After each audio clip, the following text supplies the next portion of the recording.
what do you do if someone starts being unsafe, right? You've communicated nicely, you've used your I statements, you were doing all the things, right? You're bringing your love and honor, you were trying to earn trust and respect, yet someone still just refuses to reciprocate that safety, and they are consistently being unsafe. So I'm going to read a verse for you. This is in the book as well, but it's Matthew 18:15 to 16. And this is what Jesus said for conflict resolution. Okay, so you have to master conflict resolution if you want to rule and reign in the emotional pathway, because the goal of conflict resolution is not just confrontation. The goal of conflict resolution is to restore safety, to restore a safe atmosphere, to restore a safe culture, to restore trust and respect. So that's the goal of conflict resolution. The goal of conflict resolution is not confrontation or having a fight or telling someone that they are a horrible person, right? That's the language of accusation. It belongs to the satanic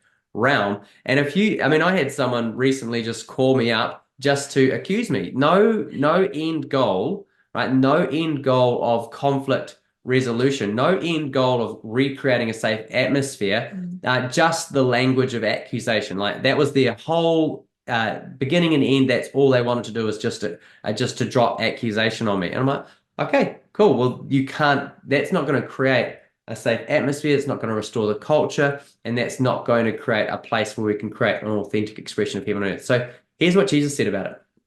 Matthew 18:15 to 16. If your brother or sister sins, go and point out their fault just between the two of you. If they listen to you, you have won them over. And that is the I statements part, right? You've got the I statements going on. Boom. When you did this, right? So it's not an accusation. It's not saying you are absolutely useless, all right? That's an accusation that will never work to create a safe atmosphere. It's clear information. When you did this, I felt. Very clear information. And if you're going to do that, you need to make sure that you're not triggering, that you're not having an amygdala hijack. If you come at someone angry, frothing at the mouth, stressed out, vibrating, screaming your I statement. Yeah, I mean we've been in Christian ministry context where I was driving the car. We had, the kids in the car, Alanna in the passenger seat. We're in a ministry event, and one of the people who's running the event, literally vibrating with anger as they're shouting into the window of the car.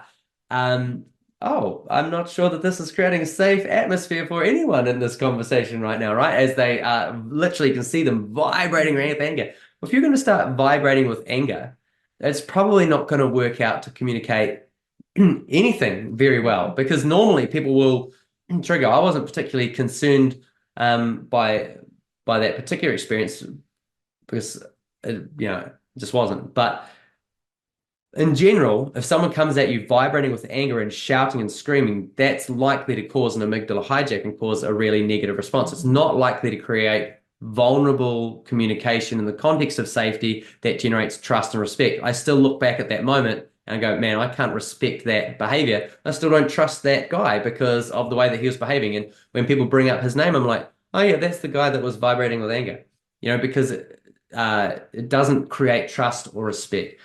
So, but if we can do, that's the first thing Jesus says. If your brother or sister sins, go and point out their fault just between the two of you. If they listen to you, you have won them over. And it's not, remember, it says point out their fault. It's not about accusing them of being wrong. It's just saying, hey, this particular thing made me feel unsafe. It's factual information. Yeah, good factual information. This made me feel unsafe and uncomfortable.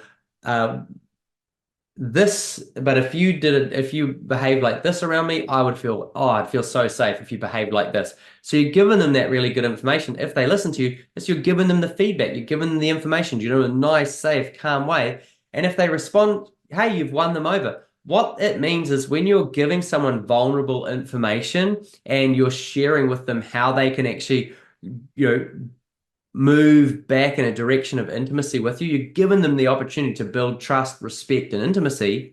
And they have the choice of whether or not they value relationship with you enough to protect intimacy.